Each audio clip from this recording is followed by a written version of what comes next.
What makes an outstanding teacher? I think it's an interesting area for discussion. I'm particularly looking at what a lesson might look like and what a teacher will be doing. I wanted to look at this because it is something I want to be striving for over the next years of my career. So I started looking at the Ofsted policies about what they expect from an outstanding teacher, and it states this. So this says that an outstanding teacher will make sure that students are engaged in lessons. But it made me question, how do we engage students in every lesson? For me, a lesson can be broken into two parts. A teacher and the lesson and the task. So I suppose really my questions are, and what will the lesson look like?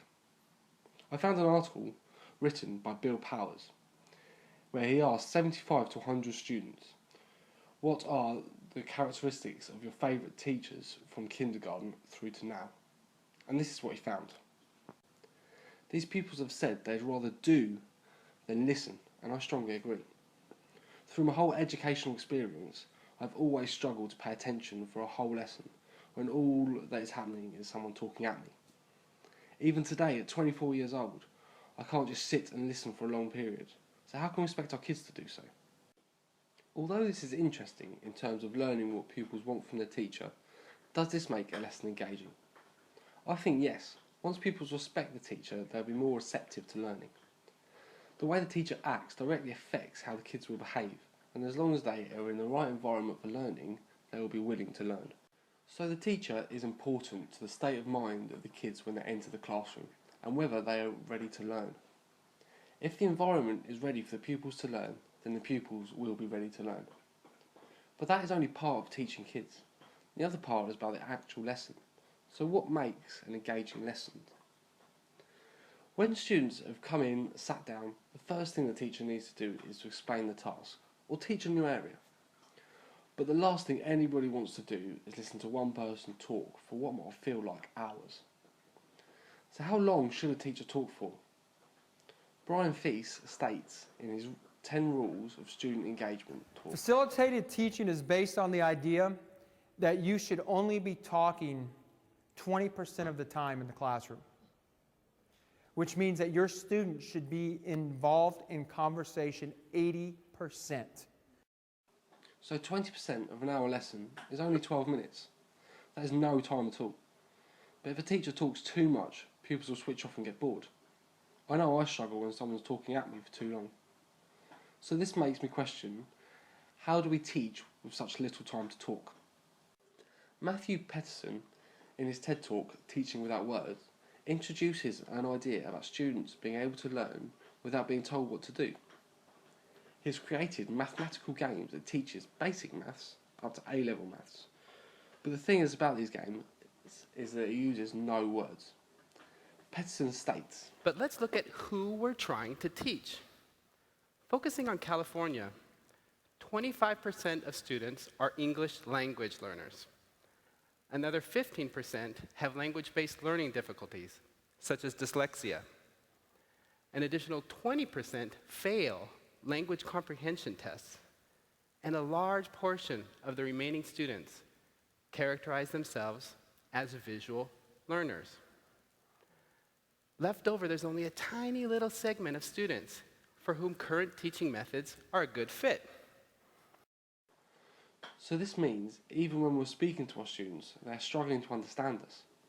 Peterson states that his games remove the barrier students have with words, which means the pupils can have to work it out for themselves. Therefore, I believe getting a higher understanding because they have to find it out for themselves. So in the classroom, should we be just giving students questions and letting them get on with it? In my personal opinion, yes. I think we should be letting children find their answers for themselves. Let them create their own answers and ways of finding answers. We can do this by simply not giving them all the information and make them figure it out for themselves. Dan Mayer says in his TED Talk, Math Class Needs a Makeover, that in life problems that are worth solving, these problems don't have the information given to you straight away. Dan Mayer introduces an idea that we don't have to give all the kids all the information. Actually, we can let them work it out for themselves. And here's an example. This question, it's about a water tank. The question is, how long will it take you to fill it up, okay? First things first, we eliminate all the sub-steps. Students have to develop those. They have to formulate those. And then notice that all the information written on there is stuff you'll need. None of it's a distractor, so we lose that. Students need to decide, all right, well, does the height matter? Does the side length matter? Does the color of the valve matter? What matters here? It's such an underrepresented question in math curriculum. So now we have a water tank. How long will it take you to fill it up? And that's it.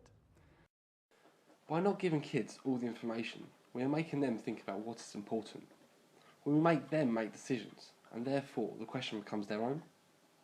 I strongly believe that this will help students engage in the content because they are involved in the process before they even have to do any maths. This links back to what I was saying earlier about kids wanting to do rather than listen. If the pupils are engaged in the task and talking about what they are doing, they are less likely to misbehave and therefore a great learning environment. But with the maths curriculum being so big and have so much to cover, are these theories the most efficient way to teach? Will pupils remember everything better by making every lesson really engaging? Dr. Karpik conducted an experiment to see what the most effective way of teaching is. He found that reciting facts shortly after learning them cemented these facts in the memory much better than visual methods. So, lessons where pupils are taught something then have to repeat it could be more effective than other methods. But are they engaging? If not, are making lessons engaging important? Well, these questions open up a whole new debate, but it's worth considering when I'm teaching. So, to summarise, an outstanding teacher is someone who can engage their students in learning through the way they act and the lessons that they teach. Kids pick up on how a teacher is feeling, but I think this can sometimes misunderstand what the teacher is really feeling. I've found that kids just want to know that the teacher cares, that they are trying to help them, and that they are allowed to make mistakes. I believe that it is up to the teacher to make sure the pupils know it's okay to make mistakes, and an outstanding teacher will do this. As long as the teacher has this environment and a relationship with the students, the kids will come into the classroom ready to learn. But the job for an outstanding teacher doesn't stop there. They then need to deliver an engaging lesson. So my original question was, what makes a teacher an outstanding teacher? I believe that it is a teacher that always thinks about the pupils first and always considers what is best for them. I'm not saying the information I found here is for all teachers and they must do, and it's the only way to be an outstanding teacher. But I do think these are areas I need to consider when I'm in my teaching career so that I can do the best for my pupils. Thank you for listening.